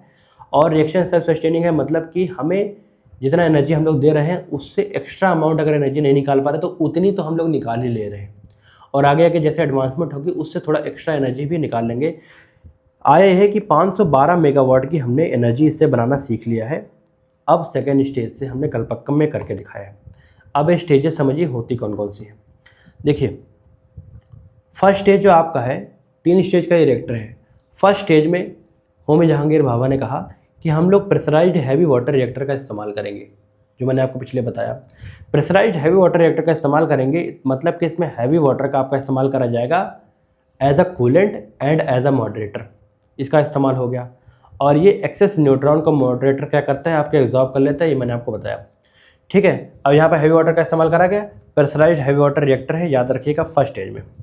इसमें फ्यूल कौन सा इस्तेमाल होता है, इसमें फ्यूल आपका इस्तेमाल होता है यूरेनियम 238 का आइसोटोप होता है, और यूरेनियम 235 होता है। तो यूरेनियम 235 का फिजाइल होता है, मतलब कि एक तरीके से ज्वलनशील होता है। इससे आपकी क्या करी जाती है, इससे आपका बिजली बनाई जाती है, फिजाइल होता है, और इसी से आपकी इलेक्ट्रिसिटी बनाई जाती है। ठीक, इस फ्यूल का इस्तेमाल होता है। अब देखिए होगा क्या आगे। मॉडरेटर की फॉर्म में D2O, कूलेंट की फॉर्म में DTO मैंने आपको बताया, और कंट्रोल लॉट्स बोरोन या फिर कैडमियम की बनाई जाती है, इस रिएक्टर में इस्तेमाल होती है pressurised heavy water reactor first stage में। आउटपुट से क्या निकल रहा है, यहाँ समझने की बात है, बहुत इंपॉर्टेंट है, समझिएगा। आउटपुट में आपकी बिजली बनेगी और उसी के साथ से यूरेनियम 238 का आइसोटोप बनेगा और प्लूटोनियम का आपका 239 का आपका आइसोटोप बनेगा जो निकलेगा आपका। अब यही जो आपका है यहाँ पर इसकी खासियत ये होती है आपकी 3 स्टेज न्यूक्लियर पावर प्लांट की, कि इसमें जो आपका निकल रहा है बाई प्रोडक्ट, ये आपका सेकेंड स्टेज में एज अ फ्यूल के तरीके से इस्तेमाल करा जाएगा। देखिए कैसे, इलेक्ट्रिसिटी बन गई और यूरेनियम 238 बना और प्लूटोनियम 239 बना, ठीक, प्लूटोनियम 239 का आइसोटोप बना, ठीक। अब देखिए आगे होगा क्या। सेकेंड स्टेज में हम लोग फास्ट ब्रीडर रिएक्टर करेंगे। फास्ट ब्रीडर रिएक्टर मैंने आपको क्या बताया था कि इसमें कोई भी मॉडरेटर का इस्तेमाल नहीं होता है और कूलेंट की फॉर्म में लिक्विड सोडियम का इस्तेमाल करा जाता है। तो यूरेनियम 238 जो आपका फ्यूल जो पिछले बना था, बाई प्रोडक्ट में निकला था, और प्लूटोनियम 239 आपका बना था, इसके साथ हम लोग थोरियम ऐड कर देंगे। वही थोरियम जो मैंने आपको बताया था जो फिजाइल नहीं होता लेकिन फर्टाइल होता है, जिसकी इंडिया में बहुत मात्रा है, इसको ऐड कर दिया। और फिर फास्ट मूविंग न्यूट्रॉन्स को यहाँ पर बॉम्बार्ड करा जाएगा इसके साथ, ठीक है। जब फास्ट मूविंग न्यूट्रॉन्स यहाँ पर बॉम्बार्ड करेंगे तो होगा क्या, ये समझिए। तो आपका प्लूटोनियम 239 निकलेगा, ठीक, ये आपका निकल जाएगा, मतलब जितना हमारा कंज्यूम है था उससे ज़्यादा आपका निकल जाएगा। और साथ ही साथ यूरेनियम 233 का आपका आइसोटोप निकलेगा। क्या निकलेगा, यूरेनियम 233 का आपका आइसोटोप निकलेगा। और साथ ही साथ यहाँ पर भी आपके इलेक्ट्रिसिटी प्रोड्यूस होगी, जो मैंने बताया 512 मेगावाट एनर्जी निकाली गई है, वो इसमें निकाली गई है आपके भावनी में, कल्पक्कम में। जो हमने क्रिटिकलिटी अभी लेटेस्ट में अचीव करी है वो इस तरीके से करी है, ठीक। और थोरियम की हेल्प से, आपका मदद से, हमने यूरेनियम का अगला आइसोटोप बनाया, यूरेनियम 233, जो अगले स्टेज में आपके हेल्पफुल होगा। देखिए कैसे। अब थर्ड स्टेज है, इसकी अवधारणा हमने रखी है, इस पर हम लोग पहुँचे नहीं हैं। जिस दिन हम लोग ये कंप्लीट कर लेंगे तो इंडिया अनंत काल तक बिजली के लिए आपके किसी भी देश पर निर्भर नहीं होगा, ना हमें कोल के इस्तेमाल करने पड़ेंगे, हमको किसी भी चीज़ का इस्तेमाल नहीं करना पड़ेगा। महज इससे हम लोग इतनी एनर्जी प्रोड्यूस कर लेंगे कि आपके गांव देहात के जो क्षेत्र में जहाँ पर 4-4, 5-5 घंटे हैं सिर्फ वहाँ पर लाइट आता है, ठीक, उन सब से हमें किल्लत से छुट्टी मिल जाएगी। गर्मियों में क्या होता है कि रोस्टर आपका बहुत करा जाता है, रोस्टिंग बहुत होती है, कि गाँव की बिजली काट के आपके शहरी क्षेत्रों में आपके पहुँचाई जाती है और साथ ही साथ आपके कारखानों में पहुँचाई जाती है। ये सारी समस्याओं से हमें निजात मिल जाएगा जब हम लोग इसे अचीव कर लेंगे थर्ड स्टेज को। तो थर्ड स्टेज में आपके थोरियम बेस्ड रिएक्टर का हम लोग इस्तेमाल करने वाले हैं। ये चीज़ याद रखिएगा, थोरियम बेस्ड रिएक्टर होगा, ये हमारा खुद का बनाया हुआ होगा, याद रखिएगा, थोरियम बेस्ड रिएक्टर। इसमें प्लूटोनियम 239 जो पीछे से बना यहाँ का इस्तेमाल होगा और यूरेनियम 233 का इस्तेमाल करके थोरियम के साथ मिला के जब न्यूट्रॉन बॉम्बार्ड करा जाएगा इसमें, तो इससे हम सोच रहे हैं कि हम इलेक्ट्रिसिटी इससे भी प्रोड्यूस आप कर लेंगे। तो महज आपका बहुत कम यूरेनियम की मात्रा से और थोरियम की मात्रा ज़्यादा इस्तेमाल करके हम लोग बिजली कैसे 3 स्टेज में आपके बनाएंगे, ठीक है। बाई प्रोडक्ट से भी बिजली बनाने की हम लोग बात कर रहे हैं। तो इस तरीके से हमारा रिएक्शन बहुत ज़्यादा सेल्फ सफिशिएंट हो जाएगा और बिजली की किल्लत देश में ख़त्म हो जाएगी। तीनों स्टेज में आपको क्या याद रखना है कि फर्स्ट स्टेज में प्रेशराइज्ड हैवी वाटर रिएक्टर का इस्तेमाल होता है और जो बाई प्रोडक्ट निकल रहा है ये याद रखिएगा, बहुत इंपॉर्टेंट है। और सेकंड स्टेज में आपके फास्ट ब्रीडर रिएक्टर का होता है, यहाँ से थोरियम की कहानी चालू होती है। और third stage thorium based reactor होगा, इसमें भी थोरियम का इस्तेमाल होगा। होपफुली आपको यहाँ तक ये समझ आ गया होगा और जो 3 स्टेज न्यूक्लियर प्लांट का जो कॉन्सेप्ट है इसके बारे में आपको बिल्कुल बेहतरीन ढंग से समझ आ गया होगा। अब आपको यहाँ पर याद रखना है कि यूरेनियम के रिजर्व्स आपके इंडिया में कहाँ कहाँ हैं, जो आपसे पूछा जा सकता है, ठीक। राजस्थान के क्षेत्र में है आपके, ठीक है, नॉर्थ दिल्ली फोल्ड बेल्ट में आपके पाया जाता है अरावली के रेंज में, यहाँ याद रखिएगा। और मेघालय के क्षेत्र में आपका पाया जाता है, जो मैंने आपको बताया था पहले आपका, ठीक। और झारखंड में मैंने आपको बताया है पिछले जो मैंने बताया है, ठीक। ये चीज़ याद रखिएगा। इसमें सिंहभूम जिले में आपका यूरेनियम पाई जाती है, जादूगोड़ा माइंस है यहाँ पे। कर्नाटका के जो भीमा बेसिन है इसमें भी आपके यूरेनियम की मात्रा पाई गई है। और तेलंगाना में नॉर्थ कदुप्पा बेसिन है, यहाँ पर से भी आपका यूरेनियम का रिजर्व्स है। आंध्र प्रदेश में साउथ कदप्पा बेसिन से, ठीक। तेलंगाना वैसे तो पहले एक ही था लेकिन अब अलग हो गया, इसलिए अलग अलग ऐसे पढ़ना पड़ेगा। नॉर्थ कदप्पा बेसिन और साउथ कदप्पा बेसिन, यहाँ पर आपके यूरेनियम के डिपॉजिट्स हैं, ठीक। इसको हम लोग एक्सट्रैक्ट कर रहे हैं। और थोरियम का जो आपका रिज़र्व है वो इस बेल्ट में है, ये देखिए मैंने आपको बताया था ना, ठीक। The element is extracted from monazite ore which contains 9% of thorium. मतलब कि 100 ग्राम ऑफ मोनाजाइट ओर में आपके करीबन करीबन 9 ग्राम आपका थोरियम निकल जाता है। देखिए कितना ज़्यादा निकल रहा है। तो यहाँ से लेके यहाँ तक का, चाहे केरल, आंध्र प्रदेश, तमिलनाडु, रांची, झारखंड, उड़ीसा, ये सब क्षेत्र में, उड़ीसा में, कोस्टल एरियाज़ में आपके थोरियम की मात्रा बहुत पाई जाती है। अब इतना हो गया। और इंडिया में आपके कहाँ कहाँ पर न्यूक्लियर पावर प्लांट्स है, ये चीज़ समझिए आपका। देखिए नरोरा उत्तर प्रदेश में आपका न्यूक्लियर पावर प्लांट है जो प्रेशराइज्ड हैवी वाटर रिएक्टर है। ठीक, ये एपीएस है, मतलब एटॉमिक पावर स्टेशन है आपका, याद रखिएगा। ठीक, और राजस्थान में भी आपका एटॉमिक पावर स्टेशन है जिसमें 6 प्रेशराइज्ड हैवी वाटर रिएक्टर आपके लगे हुए हैं। कलपक्कम में आपका जो न्यूक्लियर रिएक्टर है, कलपक्कम में आपके 4 प्रेशराइज्ड हैवी वाटर रिएक्टर लगे हैं। देखिए PHWR कितना इंपॉर्टेंट है। तारापुर में आपका 2 प्रेशराइज्ड हैवी वाटर रिएक्टर और तो 2 आपके BWR मतलब कि बॉइलिंग वाटर रिएक्टर आपके लगे हुए हैं तारापुर में। कायगा में आपके जनरेटिंग स्टेशन है, बिजली बनाती हैं, इसमें 4 प्रेशराइज्ड हैवी वाटर रिएक्टर लगे हैं। और कुदनकुलम में आपके 2 प्रेशराइज्ड हैवी वाटर रिएक्टर लगे हैं। ठीक इसी तरीके से मद्रास में आपके 2 प्रेशराइज्ड हैवी वाटर रिएक्टर लगे हैं। देखिए प्रेशराइज्ड हैवी वाटर रिएक्टर का कितना बोलबाला है भारत में और कहाँ कहाँ पर है, ये मैंने आपको बताया। लोकेशन याद रखिएगा, बहुत इंपॉर्टेंट है। ठीक है जी। अब वो डिफरेंट डिपार्टमेंट समझ लेते हैं जो इन सब चीज़ों को तामझाम संभालते हैं और जो रिएक्शन एक तरीके से जो इसमें रिसर्च एंड डेवलपमेंट कर रहे हैं और इन सभी चीज़ों का जिम्मा संभाल रहे हैं। Department of atomic energy government of India के अंडर में डायरेक्टली ये पीएम को रिपोर्ट करते हैं। प्राइम मिनिस्टर ऑफ इंडिया के अंदर ये आपका डायरेक्टली रिपोर्ट करते हैं। वही आपका जो मंत्रालय होता है डायरेक्टली ये पीएम को रिपोर्ट करते हैं। सीधे इससे एटॉमिक एनर्जी का डिपार्टमेंट है, याद रखिएगा। इसके 4 आपके भागों मैंने डिवाइड करके बताया है। पहला भाग रिसर्च एंड डेवलपमेंट के लिए, दूसरा पब्लिक सेक्टर यूनिट के लिए इंपॉर्टेंट आपके जो इंस्टीट्यूशंस हैं, एडेड के लिए एडेड कॉलेज कौन कौन से हैं जो इंस्टीट्यूशंस हैं इंपॉर्टेंट है, और इंडस्ट्रियल ऑर्गेनाइजेशन जो आपका इंपॉर्टेंट है जो आपको पता होनी चाहिए। रिसर्च एंड डेवलपमेंट विंग में आपका भारख Bhabha atomic research centre, Indira Gandhi centre for atomic research, RR मतलब कि Raja Ramanna centre for atomic research BARC Mumbai में है, IGCR कलपक्कम में है और RRCAT इंदौर में है। इसी तरीके से पब्लिक सेक्टर यूनिट जो आपका बिजली बनाने में हेल्प कर रही है आपका किससे, न्यूक्लियर रिएक्टर से, NPCIL बहुत ओन करती है, ये मुंबई में इसका हेडक्वार्टर है। UCIL का हेडक्वार्टर आपका मतलब यूरेनियम कॉर्पोरेशन इंडिया लिमिटेड का हेडक्वार्टर जादूपुरा में है। ECIL आपका हैदराबाद में है। और भावनी कलपक्कम जो मैंने आपको बताया जिसने क्रिटिकलिटी आपके अचीव करी है, second stage of nuclear power plant जो हमने रखा है। एडेड में आपका TIFR है, Tata institute of fundamental research, जिसका मुंबई में हेडक्वार्टर है। सहा इंस्टीट्यूट ऑफ न्यूक्लियर फिजिक्स आपका कोलकाता में है और टाटा मेमोरियल कॉलेज आपका मुंबई में है। ये गवर्नमेंट की हेल्प कर रहे हैं जो प्राइवेट एंटिटी है न्यूक्लियर टेक्नोलॉजी में रिसर्च एंड डेवलपमेंट के लिए और एनर्जी प्रोडक्शन में। इंडस्ट्रियल ऑर्गेनाइजेशन जो इंपॉर्टेंट है, हैवी वाटर बोर्ड आपका मुंबई में है, याद रखिएगा। इससे आपका हैवी वाटर आपका यूज़ किया जाता है जो आपका प्रेशराइज्ड हैवी वाटर में रिएक्टर में, ये यहाँ से आता है। न्यूक्लियर फ्यूल कॉम्प्लेक्स आपका हैदराबाद में है, ये चीज़ याद रखिएगा। इससे आपका यूरेनियम का जो न्यूक्लियर फ्यूल है इससे बनाया जाता है एनरिच करके। ठीक, ये हो गया। अब न्यूक्लियर फ्यूजन रिएक्शन में एक चीज़ आपको और समझनी है इंपॉर्टेंट, जो है आपका ITER। ठीक, international thermo nuclear experimental reactor. इसकी अवधारणा आपको 1997 में रखी गई है। इसे इंडिया का आर्टिफिशियल सन भी कहा जाता है। जो टोकामेक रिएक्टर हम बना रहे हैं इसे इसे अर्थ का आर्टिफिशियल सन भी कहा जाता है। ठीक है, टोकामेक रिएक्टर हम लोग ITER में बना रहे हैं। ITER का कॉन्सेप्ट आपका लाया गया है ताकि न्यूक्लियर फ्यूजन रिएक्शन जो सन में हो रही है, ठीक उसी को हम लोग ग्राउंड पे कैसे आपका बना सके वो रिएक्टर, ताकि वर्ल्ड वाइड जो बिजली की किल्लत है उससे हम लोग निजात पा सकें।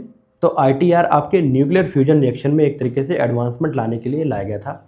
1997 में एक आपकी कैड्रैक नामक जगह होती है, कैड्रैक पेरिस में है आपका, फ्रांस में। यहाँ पर ये प्लांट लगाया गया है आपका ITER जो एक्सपेरिमेंट कर रहा है आपके न्यूक्लियर फ्यूजन रिएक्टर बनाने के लिए। ठीक, न्यूक्लियर फ्यूजन रिएक्टर तो हमारे पास है, लेकिन न्यूक्लियर फ्यूजन रिएक्टर नहीं है, मैंने आपको बताया था। इसका ऑब्जेक्टिव है ड्यूटेरियम और ट्रिटियम साइकिल रिएक्टर बनाने के लिए, हाइड्रोजन की हेल्प से आपका न्यूक्लियर रिएक्टर बनाने के लिए न्यूक्लियर फ्यूजन रिएक्टर। इसका देखिए कुछ इस तरीके से इसका रिएक्शन होगा, 1H2 और 1H3 मिला के आपका हीलियम बनाया जाएगा और नाइट्रॉन बनाया जाएगा, और न्यूट्रॉन बनाया जाएगा और एनर्जी इससे प्रोड्यूस करी जाएगी आपके। इस प्रोजेक्ट में 7 आपका डिफरेंट कह सकता हूँ कंट्री और कंट्री के ग्रुप आपके आए थे मिलके, जिन्होंने इसकी अवधारणा रखी थी। EU, United states of America, Russia, China, Japan, India और साउथ कोरिया। और चाइना ने इस फील्ड में एक एडवांसमेंट हासिल कर ली है। चाइना ने क्रिटिकलिटी कुछ हद तक आपकी अचीव कर ली है न्यूक्लियर फ्यूजन रिएक्टर से। इसने अपने चाइना में एक रिएक्टर लैब लगा रखी है, जहाँ पर इसने जितना एनर्जी इसने दिया, ठीक, इसने जितनी एनर्जी दी और मोटा मोटा उसने उतनी एनर्जी ही इसने निकाल ली है इस रिएक्टर में एक एक्सपेरिमेंट करके।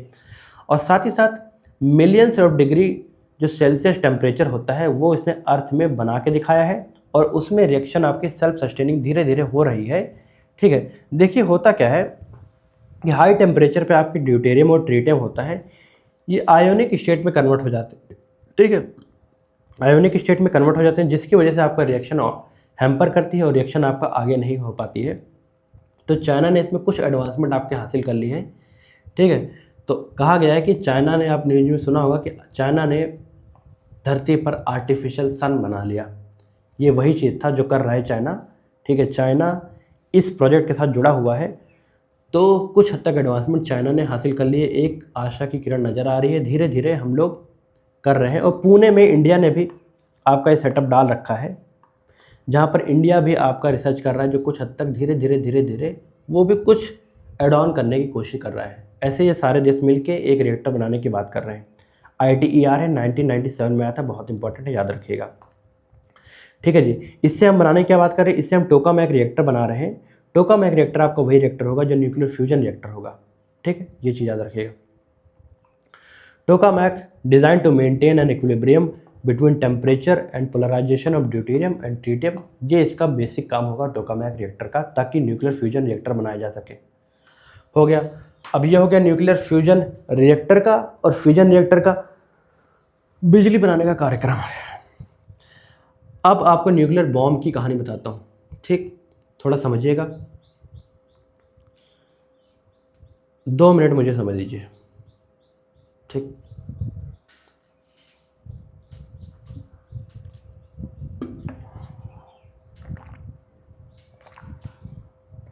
तब तक आप ये देख लीजिए।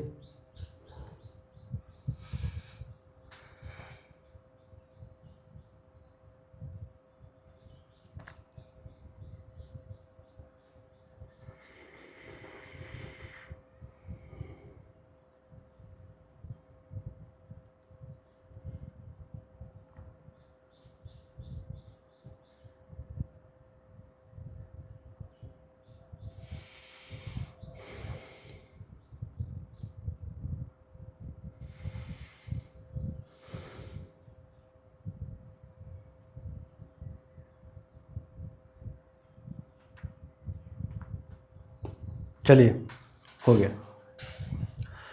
तो देखिए, न्यूक्लियर बॉम्ब आपके अमेरिका वगैरह इन सब लोगों ने पहले बनाया था, रशिया अमेरिका ने। तो 1945 में आप जानते हैं जब वर्ल्ड वॉर 2 होता है, तो जापान आपका पर्ल हार्बर पे अटैक कर देता है, अमेरिका में पर्ल हार्बर पे अटैक कर देता है। ठीक है, पर्ल हार्बर पे अटैक होने से बहुत लोगों की मृत्यु होती है, जिसके रिटेलिएशन में आपके अमेरिका फ्यूरियस हो जाता है और वो 2 न्यूक्लियर बॉम्ब आपके गिरा देता है, हिरोशिमा और नागासाकी में, जो लिटिल बॉय और फैट मैन के नाम से आपके जाने जाते हैं। दोनों आपके जो बॉम्ब छोड़े गए हैं, जो हिरोशिमा में है उसे लिटिल बॉय, और फैट मैन जो आपके नागासाकी में, यहाँ पर 6 अगस्त और 9 अगस्त को बॉम्ब छोड़े जाते हैं आपके अमेरिका के द्वारा। ठीक है, तो इसके काफ़ी विध्वंस आपका होता है और बहुत लार्ज एरिया में। अमेरिका ने कभी सोचा भी नहीं था कि इतने हाई एरिया में ये डिवास्टेटिंग आपका तबाही लाएगा, और इसकी वजह से अमेरिका आज तक रिग्रेट करता है, और अमेरिका इसीलिए जापान की मदद के लिए हर समय खड़ा रहता है। ठीक है, तो 1945 में उसके बाद क्या होता है, यूएनओ में एक गठन होता है, UN में एक सभा होती है जो आगे चल के जो बात करती है कि आने वाले वक्त में हमको ऐसी ट्रीटी बनानी पड़ेगी जिसकी वजह से न्यूक्लियर हथियारों को हमको एक लिमिट लगाना पड़ेगा। ठीक, तो इसी बीच क्या हो रहा है, 1968 में क्या होगा, 1968 में एक ट्रीटी आपकी साइन करी जाएगी।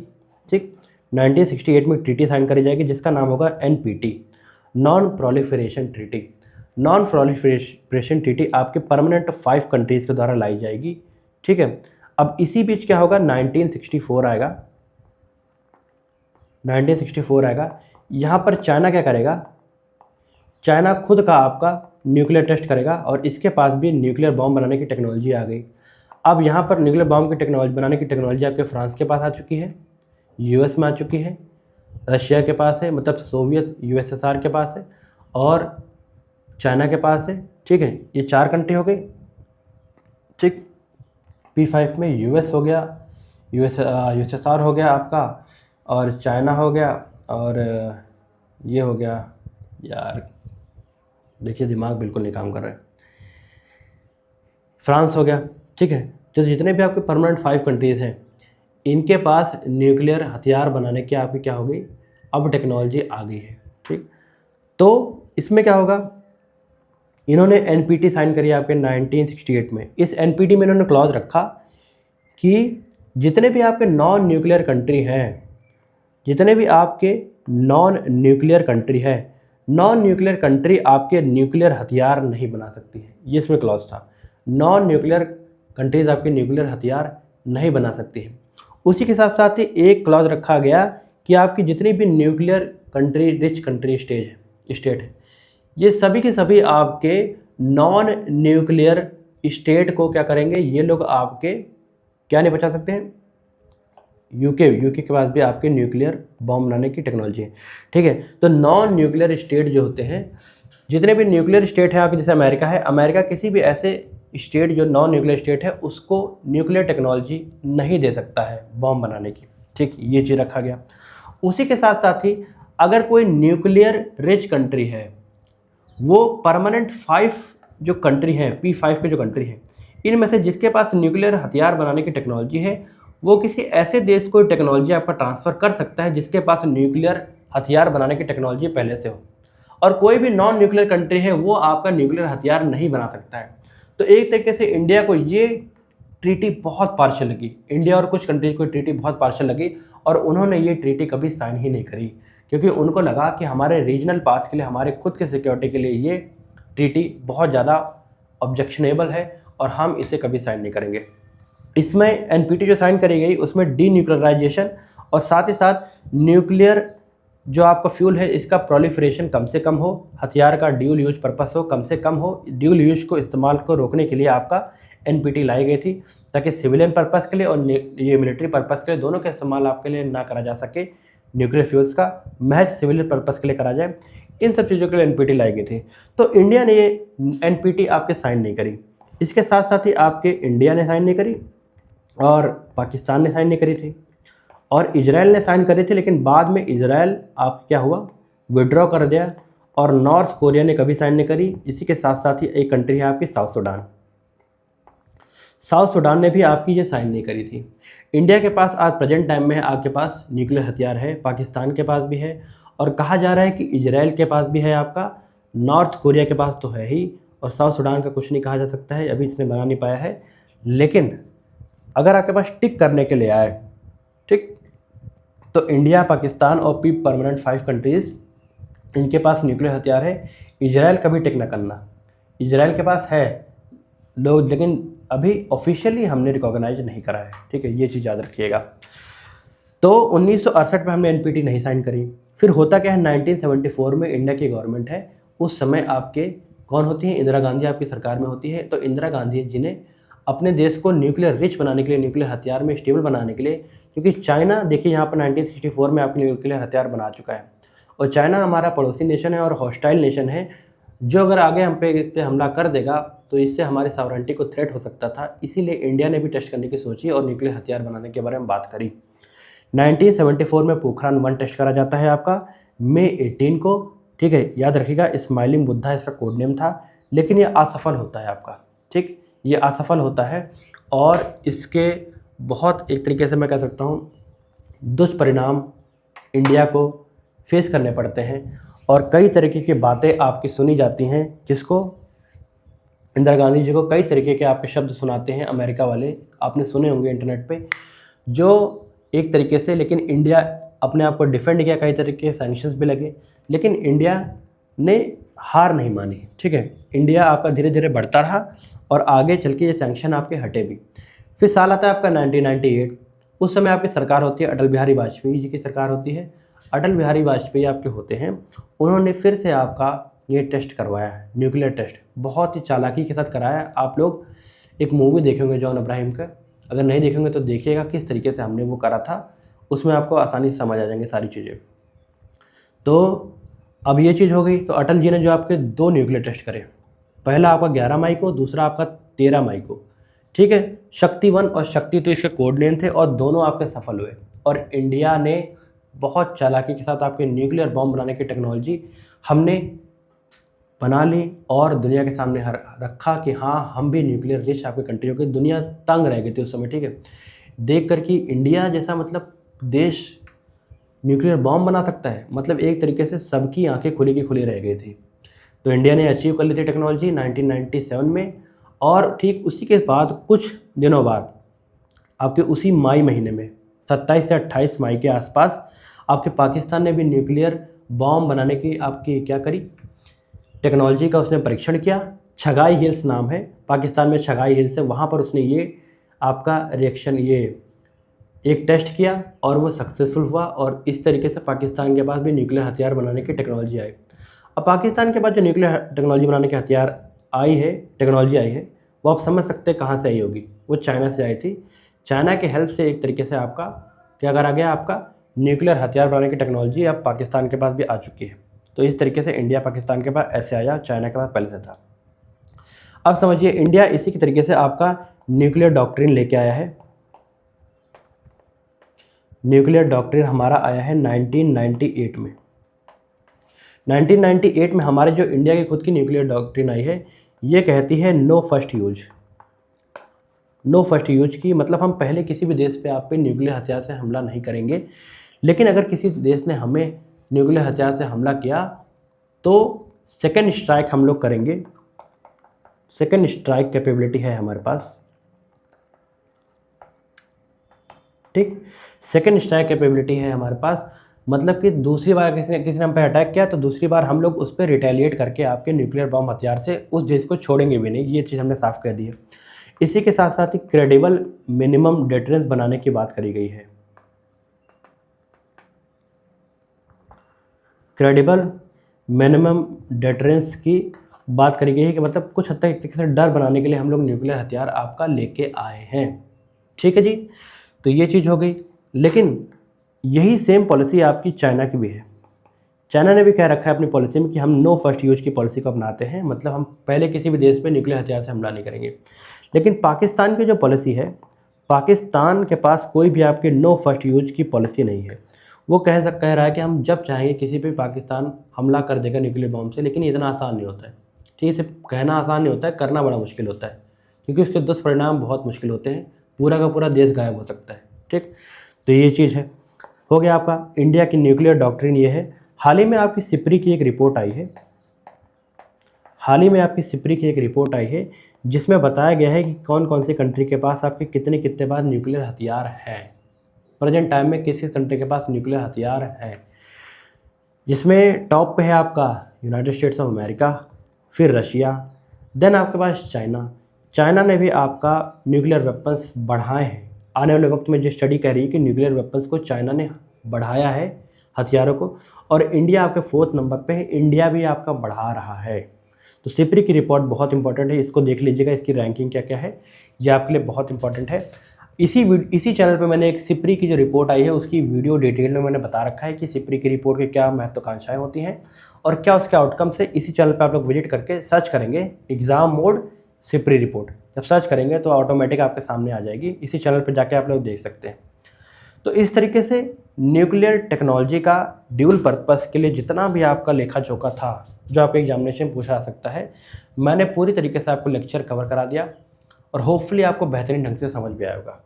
तो इसी तरीके से आने वाले वक्त में हम लोग स्पेस टेक्नोलॉजी, बायोटेक्नोलॉजी और जितने भी डिफरेंट सेक्टर्स हैं साइंस एंड टेक्नोलॉजी का, सब कुछ कवर करेंगे।